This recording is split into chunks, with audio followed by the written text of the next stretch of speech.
مجھے ایک خاتون کی کال آئی اور انہوں نے مجھے بتایا کہ کچھ خواتین مل کے ایک تحریک چلانا چاہتی ہیں۔ ان کا مقصد پاکستان میں جنسی تشدد اور ہراسیت کے خلاف ایک قانون متعارف کرانا ہے۔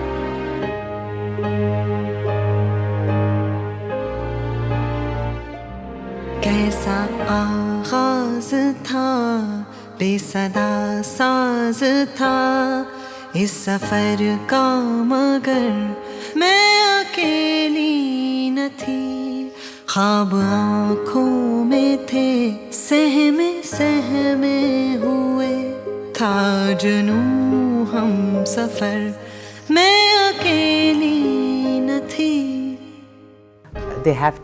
جو ان خواتین کے ساتھ ہوا اس درد کو تسلیم کرنا ہے اور زندگی میں آگے بڑھنا ہے۔ فوزیہ نے انہیں آگے بڑھنے کا حوصلہ دیا۔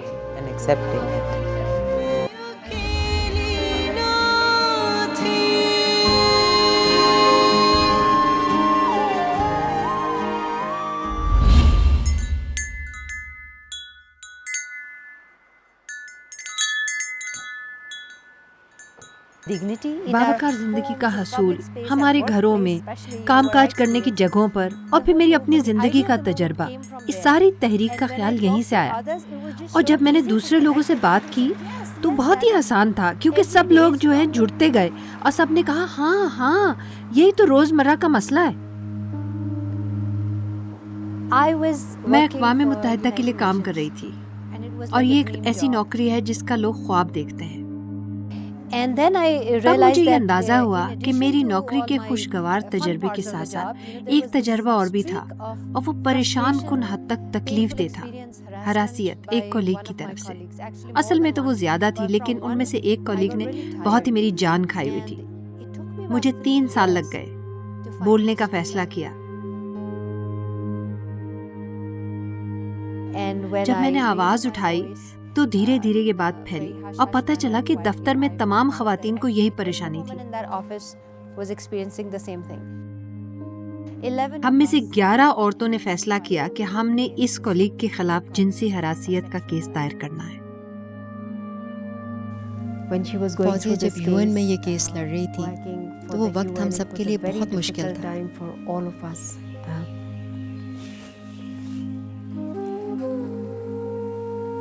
بہت مشکل، خاص طور سے وہ 2 سال جب وہ کیس لڑ رہی تھی۔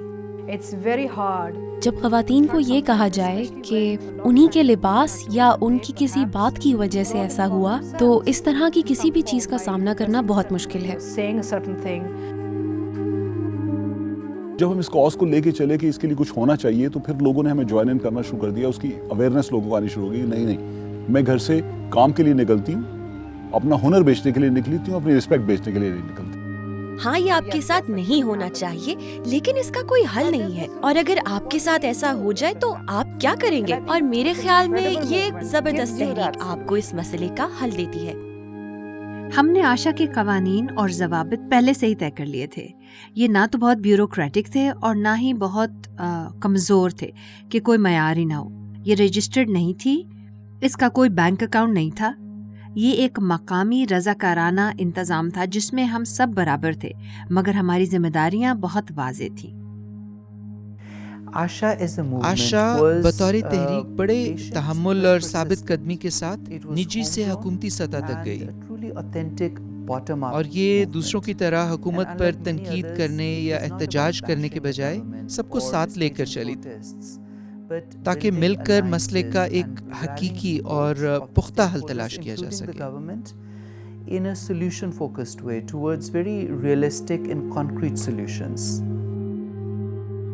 اس نے کبھی ہار نہیں مانی تھی۔ بے شمار بڑی آڈ سچویشنز آئیں کہ آپ نے بل کو کافی آگے تک پہنچایا تو وہاں سیکٹری بدل گیا، یا آپ کمیونٹی میں بہت سارے مسائل آئے۔ فوزیہ درمیان میں ایک جیل کرنے والی ایک پیوٹل فورس تھی جن کے ارد گرد ہم سب نے مل کے کام کیا.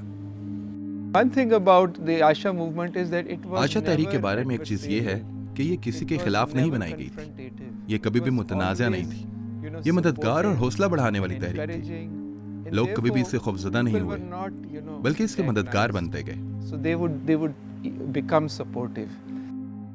جو ٹھنڈا سا ایک مزاج ہے, ایک بھول پن ہے, ایک نرمی ہے, شفقت ہے مزاج کے اندر, کہ اتنی بڑی بڑی لڑائیاں لڑتی ہیں, اتنی بڑی بڑی جنگیں لڑتی ہیں اور کسی کو یہ نظر نہیں آتا کہ یہ جنگجو ہیں. تو یہ جو ان کی کامیاب ایک لڑائی ہے, یہ اس کی کامیابی کا راز مجھے یہی لگتا ہے کہ جتنی مستقل مزاجی اور ٹھنڈک سے یہ لڑائی لڑ لیتی ہیں, یہ ہر ایک کے بس کی بات نہیں ہے. میرا خیال ہے کہ وہ اس طرح سے رہنمائی کر رہی ہیں کہ وہ کبھی رہنما حیثیت میں سامنے نہیں آتی. وہ تحریک میں کام کرنے والوں کی طرح ہیں, حالانکہ وہ احکامات بھی دیتی ہیں اور رہنمائی بھی کرتی ہیں. میرا خیال ہے کہ یہ رہنمائی کا بہت نرم انداز ہے. ہر دفعہ جب بھی آپ کچھ کرنا چاہتے ہیں آپ کو مزاحمت کا سامنا کرنا پڑتا ہے, بہت سی منفی سوچوں کا سامنا کرنا پڑتا ہے. کس طرح اس منفی سوچ کا مقابلہ کرنا ہے اور مثبت تصویر اجاگر کرنی ہے, اس کے لیے بہترین منصوبہ بندی کی ضرورت ہے. فوزیہ کی شخصیت کو سمجھنا بہت اہم ہے. وہ بالکل ایسے ہیں جیسے 12 مختلف شخصیتوں کو ایک میں جمع کر لیا. وہ کام کے معاملے میں بہت جنونی ہیں, مگر بعض اوقات انہیں خطرات بھی مول لینا پڑتے ہیں. آشا تحریک کو بناتے ہوئے اور معاشرے کے جمود کو چیلنج کرنے میں فوزیہ نے بہت سے خطرات کا سامنا کیا. وہ خود کہتی ہیں کہ غوطہ خوری انہیں خطرات کا سامنا کرنے میں مدد دیتی ہے اور ان کے لیے نئے جہان اور نئے زاویے کھولتی ہے.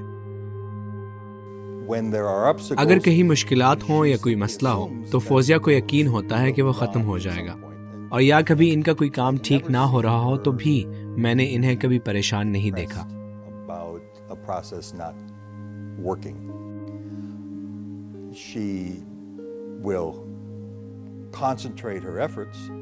میں نے فوزیہ کو ہمیشہ زندہ دل اور مثبت ہی دیکھا ہے.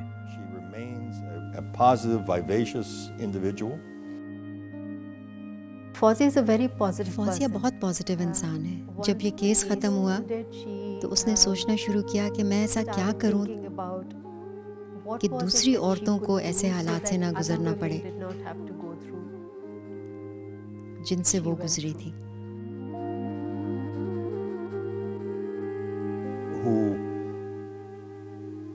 وہ ایک ہی وقت میں بہت سے کام کرتی ہے, جیسے ایک طرف وہ سینٹ کے ساتھ کام کر رہی ہے اور دوسری طرف وہ لا لکھ رہی ہوتی ہیں, اور ساتھ ہی وہ شامی موسیقی بھی آرگنائز کر رہی ہوتی ہیں.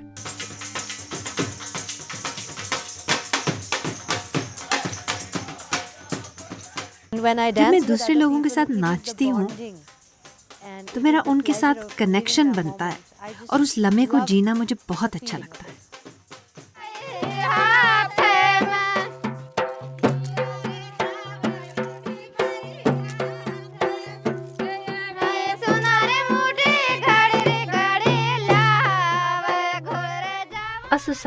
وہ معاشرے جو امیر طبقے کی گرفت میں ہو بہت جلد تخلیقی اظہار کو برا کہتے ہیں تاکہ لوگ تخلیقی انداز سے نہ سوچ سکیں نہ کسی مثبت مستقبل کا خواب دیکھ سکیں. ہماری کاوشیں اسی تخلیقی اظہار کو اپنے معاشرے میں واپس لانے کے لیے ہیں. شروع میں ہم نے جب یہ اصطلاح جنسی ہراسیت متعارف کروائی تو یہ میڈیا ہی تھا جس نے اس کو عام کرنے کے لیے ہماری مدد کی. ہم نے آشا کے ساتھ اپنا تعلق شروع میں جوڑ لیا تھا, بنیادی طور پر اس لیے کیونکہ ہم نے یہ سمجھا کہ دفاتر کی سطح پر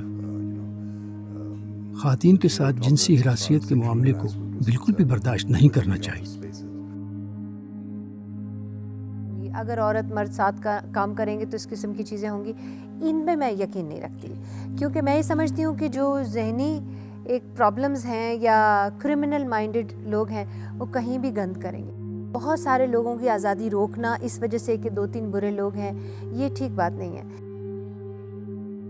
ہمارے پاس پبلک سروس میسیجز تھے جو میڈیا والے مفت نشر کرتے تھے, اور وہ ہمارے لیے عوامی شعور کے پیغامات خاص طور پر ترتیب دیتے تھے. انہوں نے بہت سے پروگرام صرف ہمارے لیے کیے اور وہ سب مفت تھے.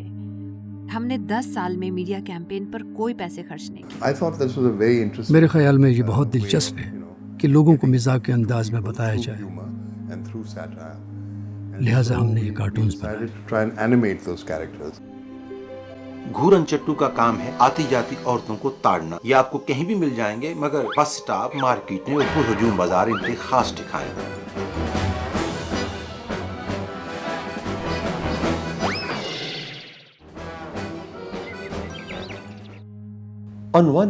ایک طرف تو وہ پورے ملک کو جنسی ہراسیت کے معاملے پر متحرک کر چکی ہیں، جیسے ٹریڈ یونین، قانون نافذ کرنے والے ادارے، تعلیمی شعبہ، دیہاتی خواتین، طلباء، پرائیویٹ سیکٹر، میڈیا، حکومتی ادارے اور قانون ساز ادارے، اور دوسری طرف وہ انسانی حقوق کے ایک ادارے مہر گڑھ کو بھی چلا رہی ہیں۔ مہر گڑھ بنیادی طور پر ایک ایسی جگہ ہے جہاں ہم نوجوان لیڈروں کو ایکٹیویزم کی تربیت دیتے ہیں۔ on activism. 92 میں ہم بانڈڈ لیبر سے آزاد ہوئے تھے، اور اس کے بعد میری ڈاکٹر فوزیہ سعید سے ملاقات ہوئی۔ وہ وہاں اسلام آباد میں 2 مہینے کی مہر گڑھ میں ٹریننگ کرواتی ہیں جو کہ سوشل ایکٹیویزم پر ہوتی ہے۔ ہم نے جو سوشل ایکٹیویزم سیکھا تھا، جو ٹولز ہم نے سیکھے تھے، اس کو ہم نے اپلائی کیا، اور اس کے بعد آج تک ہم نے ہزاروں لوگوں کو کورٹ کے تھرو اور اس پولیس سسٹم کے تھرو ہم نے آزاد کرایا۔ ڈاکٹر فوزیہ نے جو میرے لیے جو کیا وہ شاید میں لفظوں میں بیان ہی نہیں کر سکتی، کیونکہ میرا پورا فیوچر انہوں نے تبدیل کر دیا ہے۔ کیونکہ ہماری خواتین جو ہے بہت مختلف طرح کی ہیں۔ ایک طرف تو وہ دیہی علاقوں میں بھی ہیں، بہت ہی پسماندہ قسم کی جگہوں پہ رہتی ہیں، دوسری طرف آپ دیکھیں تو بہت ماڈرن ہیں، اونچے اونچے محلوں میں رہتی ہیں۔ ایک طرف وہ حجاب پہنتی ہیں اور بڑے اوپر سے پورا ڈھک کے رہتی ہیں، دوسری طرف جینس شینس پہن کے بھی پھرتی ہیں، اور اس کے بیچ میں جو بھی آپ سمجھ لیں پوری ایک رینج ہے۔ تو بالکل بھی انصاف کی بات نہیں ہوگی اگر ہم پاکستانی خواتین کو کسی اسٹیریوٹائپ میں ڈالیں۔ ایک ایسی زندگی جس میں ہر لمحے کو بھرپور طرح سے جیا جائے، جس میں 100% موجودگی ہو، وہ شدت اس کی زندگی کے ہر عمل میں، ہر رشتے میں نظر آتی ہے، چاہے وہ رشتے خاندانی ہوں یا اجتماعی اور سماجی۔ وہی انرجی ہمیں فوزیہ کی زندگی کے ہر پہلو میں ملتی ہے۔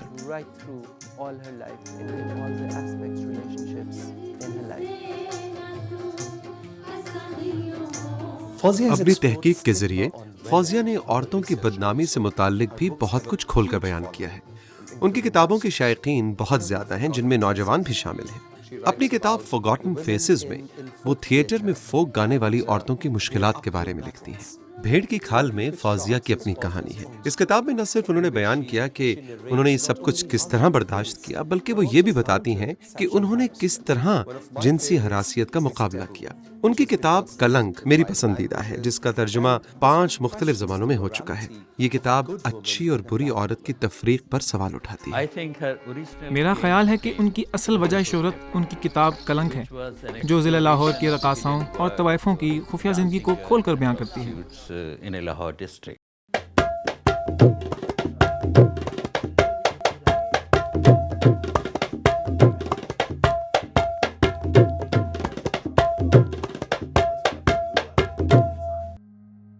2008 کے جمہوری انتخابات کے بعد ہم نے اپنی حکومت سے رابطہ کیا۔ ہم یہ چاہتے تھے کہ تمام سیاسی جماعتیں جو ہیں ان سے رابطہ کر کے ہم اپنا بل متفقہ طور پر منظور کرائیں۔ اس میں ہمیں پتہ تھا کہ نفاذ جو ہے وہ بہت مضبوط ہوگا۔ فوری طور پر مرد ارکان اسمبلی کی طرف سے ایک رد عمل سامنے آیا، وہ یہ تھا کہ ہم نے تو کبھی جنسی ہراسیت کو ہوتے نہیں دیکھا، ہمیں تو کبھی جنسی ہراسیت کہیں نظر نہیں آئی۔ یہ خواتین ہی ہوتی ہیں جو ایسا لباس پہن کر اس کو ابھارتی ہیں۔ سب سے زیادہ مزاحمت اسمبلی میں مذہبی جماعتوں کی طرف سے ہوئی، اور آخری دم تک وہ یہی کہتے رہے کہ یہ تو پاکستانی عورت کا مسئلہ ہی نہیں ہے، یہ تو صرف مغرب زدہ این جی او زدہ عورت کا مسئلہ ہے۔ سینٹ کو اس طرح سے قائل کرنا میرے خیال میں پہلے کبھی نہیں ہوا تھا۔ آشا ان تنظیموں میں سے ایک ایسی تنظیم ہے جنہیں میں نے خود دیکھا ہے، کیونکہ میرا ان کے ساتھ کام کرنے کا ذاتی تجربہ ہے۔ اس میں جتنی خواتین ہیں بہت حوصلہ مند ہیں، بہت جرأت مند ہیں، ان کی ایک ہی سوچ ہے، ان کا ایک ہی مشن ہے، اور ان میں بہت صبر ہے۔ lot of patience. یہ ایک عمومی تاثر ہے کہ وہ عورت جو کام کے لیے باہر آتی ہے وہ شاید کوئی پاکیزہ عورت نہیں، جو اپنی عزت یا عفت کو توجہ نہیں دیتی۔ میں نے بھی ایسی کہانیاں سنی ہیں کہ افسران بالا کی طرف سے جوان عورتیں ترقی کے لیے یا دوسرے مقاصد کے لیے ہراسیت کا نشانہ بنتی ہیں۔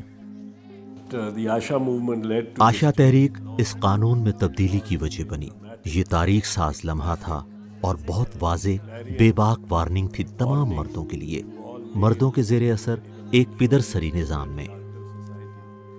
میں نے کہانیاں سنی تھیں، سو جب میں نے اس کو دیکھا تو میں نے کہا اس سے ضرور پاس ہونا چاہیے تاکہ نوجوان خواتین کو تحفظ دیا جائے اور جب وہ کام کاج کے لیے جائیں تو اپنے آپ کو غیر محفوظ تصور نہ کریں۔ اب لڑکیاں بہت بااعتماد ہیں، وہ جانتی ہیں کہ لوگوں سے کس طرح پیش آنا ہے، کام کاج کی جگہوں پر، دفاتر میں، میڈیا میں اور ارد گرد کی تمام جگہوں پر۔ میں سمجھتی ہوں میں نے 90 میں اگر پولیس جوائن کی تھی اور میرا انٹریکشن آشا سے 2010 میں ہوا تو وہ جو 20 ایئر تھے وہ جس خوف میں نے گزارے، وہ اگر یہ مومنٹ پہلے چل پڑتی تو شاید وہ خوف کم ہوتا۔ لوگوں کو یہ شعور دلانا کہ جنسی ہراسیت ایک مسئلہ ہے، ہر کوئی قانون کے متعلق بات کرتا ہے، مگر میرا خیال ہے قانون سے زیادہ وہ یہ شعور ہے جو انہوں نے اور ان کے ساتھیوں نے لوگوں میں اجاگر کیا ہے۔ بنیادی طور پر جیسا کہ میں سمجھتا ہوں آشا تحریک پاکستان کی جمہوریت کی تحریک کا حصہ ہے، اور آشا کی کامیابی کے ساتھ ہم نے جمہوریت کو حاصل کر لیا ہے۔ شعور اجاگر کرنے سے لے کر نافذ کروانے کے طریقہ کار بنانے تک اور متعلقہ لوگوں کو شامل کرنے کے لیے اس سب کے پیچھے منصوبہ بندی، یہ کوئی آسان کام نہیں تھا، اتنا آسان کہ اسے قلم بند کر دیا جائے یا صرف 5 یا 10 منٹ اس پر بات کر لی جائے، مگر یقین کریں یہ 10-15 سال کی محنت ہے۔ حوصلہ ہے جہاں کارواں ساتھ ہے، ایک جہاں ساتھ ہے،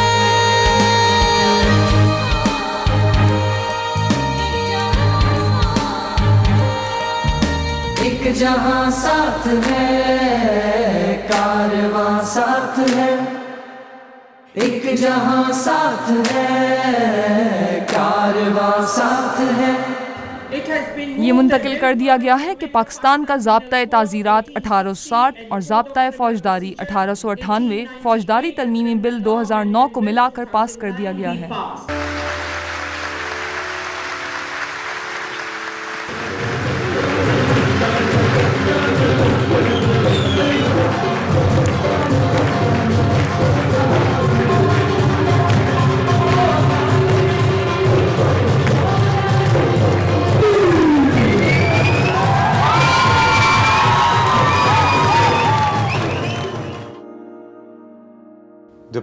وزیر اعظم پاکستان نے 22 دسمبر کو کام کرنے والی خواتین کا قومی دن قرار دیا۔ یہ وہی دن ہے جس دن فوزیہ نے اپنی ساتھی خواتین کے ہمراہ اقوام متحدہ میں جنسی ہراسیت کا کیس دائر کیا تھا۔ اہم ادارہ جس کا میں ذکر کرنا چاہوں گا وہ ورکنگ ویمن سے متعلق شہری تنظیموں کے اتحاد آشا کا ہے، ڈاکٹر فوزیہ سعید کی قیادت میں سیکشول ہیرسمنٹ جیسے حساس موضوع پر پارلیمنٹ کی معاونت اور رہنمائی کی۔ یہ قانون سازی کے میدان میں پبلک پرائیویٹ پارٹنرشپ کی ایک شاندار مثال ہے، اور مجھے یقین ہے کہ سول سوسائٹی اور پارلیمنٹ کے درمیان ایسا مفید تعاون مستقبل میں بھی جاری رہے گا۔ یہ ایک تاریخ ساز لمحہ ہے کیونکہ یہ پہلی بار ہے کہ اسمبلی کی متحرک خواتین ارکان اور وہ تمام افراد جنہوں نے سماجی قانون سازی کے اس عمل میں سنجیدہ دلچسپی لی ہے کہ خواتین کے تحفظ کے اقدامات کو وسیع کیا جائے اور پریزیڈنسی میں اس تقریب میں شرکت کی ہے۔ میں آپ سب کو خوش آمدید کہتی ہوں اور جناب صدر آپ کو دعوت دیتی ہوں کہ آپ آئیں اور بل پر دستخط کریں۔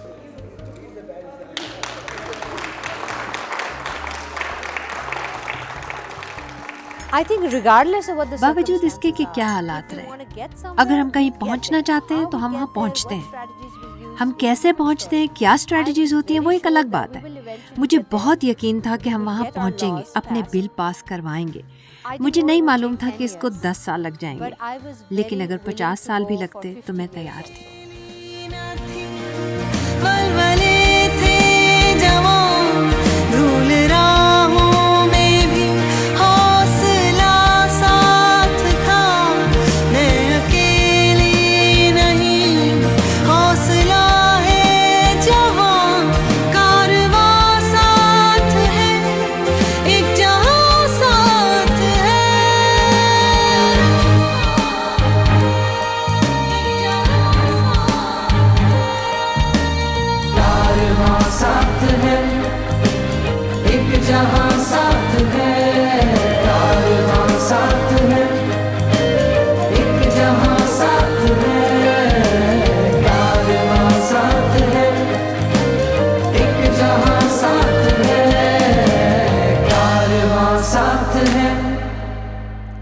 جہاں ساتھ ہے کارواں ساتھ ہے، ایک جہاں ساتھ ہے کارواں ساتھ ہے۔